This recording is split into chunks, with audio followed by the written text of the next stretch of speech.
In this simple video tutorial, I'm going to share with you how to see how much time I spend on TikTok. Tracking the time you spend on TikTok helps you stay aware of your usage, manage productivity, and maintain a healthy balance in your daily routine.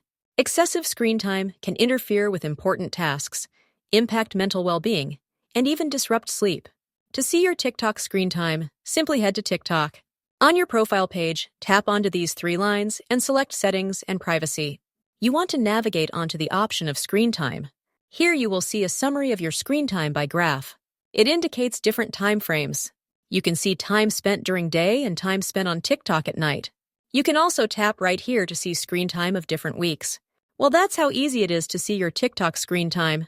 And if you have any questions, just let me know in the comments section down below. Please don't forget to leave a like, share, and subscribe for more informative tutorials like this one.